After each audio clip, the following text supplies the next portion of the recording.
Audio Jungle.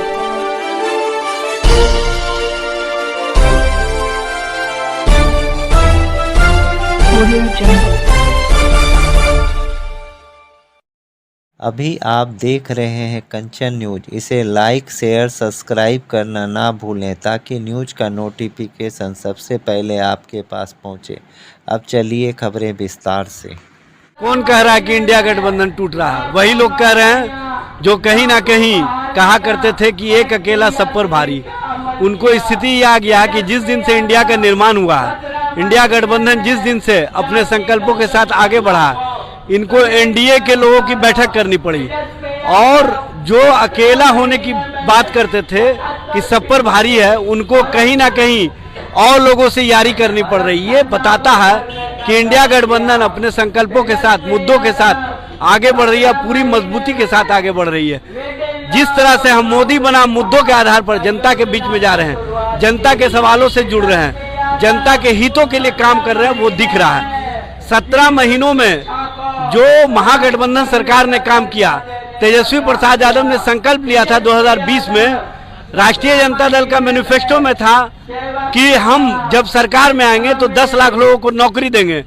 और जब नीतीश जी हमारे पास चल करके आए तो उन्होंने कहा कि आप हमको बचा लीजिए, हमारी पार्टी को बचा लीजिए।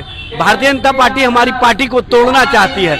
हम समाजवादी इकट्ठे हो जाएंगे तो मजबूती के साथ आगे बढ़ेंगे। तो हम लोगों ने सबसे पहला जो शर्त रखा था कि हम तभी आपके साथ आएंगे जब हमारा एजेंडा, जो हमारा संकल्प है, उसको आप लागू करने का काम करेंगे।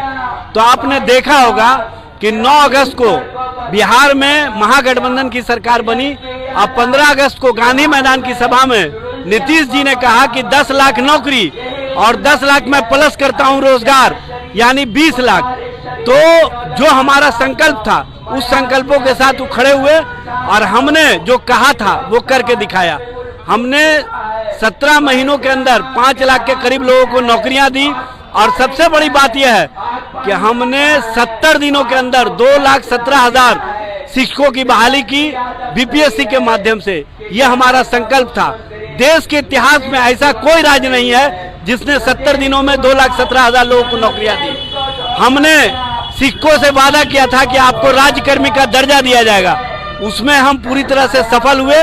और आप देख रहे हैं स्पष्ट रूप से कि हमने जो संकल्प लिया था कि शिक्षकों को राज्यकर्मी का दर्जा दिया जाएगा मामूली परीक्षा लेकर के, लेकिन जैसे ही भारतीय जनता पार्टी के साथ नीतीश जी जाते हैं तो अब सक्षमता परीक्षा के नाम पर किस तरह से टीचरों को तबाह किया जा रहा, किस तरह से टीचरों को प्रताड़ना दी जा रही, यह स्पष्ट रूप से दिख रहा है। क्योंकि सुशील मोदी ने बहुत पहले कहा था कि किसी भी स्थिति में अगर भगवान भी उतर के आ जाएंगे तो इन शिक्षकों को राज्यकर्मी का दर्जा नहीं दिया जा सकता।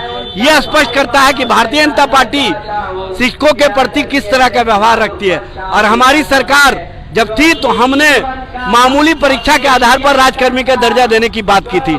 ये हमारा संकल्प है और इसी संकल्पों को लेकर के फुलवारी विधानसभा के अंतर्गत विभिन्न जगहों पर जाकर के हम नुक्कड़ सभा के माध्यम से आम लोगों को जन संवाद के माध्यम से जोड़ने का काम करेंगे। भारतीय जनता पार्टी क्या कहती है, क्या करती है, यह स्पष्ट रूप से दिखता है। उनकी राजनीति दोहरेपन की है। आपने देखा होगा जब हम जातीय गणना कराए और जब कोर्ट से स्टे हुआ तो भाजपा के कार्यालयों में मिठाइयां बटी।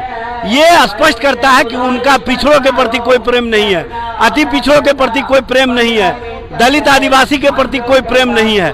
और जहां तक ये बयानवीर उप मुख्यमंत्री सम्राट चौधरी जी का बात है, उन्होंने कहा था कि नीतीश जी को जब तक हम हटा नहीं लेंगे पगड़ी नहीं खोलेंगे। उन्होंने अपने पगड़ी को नीतीश जी के सामने नतमस्तक रह करके रखने का काम किया। उन्होंने अपनी अस्मिता को उसी दिन मिटा लिया जिस दिन वो नीतीश जी के साथ चले गए। इसलिए वो क्या कहते हैं उसके समाज के लोग भी अब उनको सुनना पसंद नहीं करते हैं। न्यू अपडेट के लिए देखते रहिए कंचन न्यूज।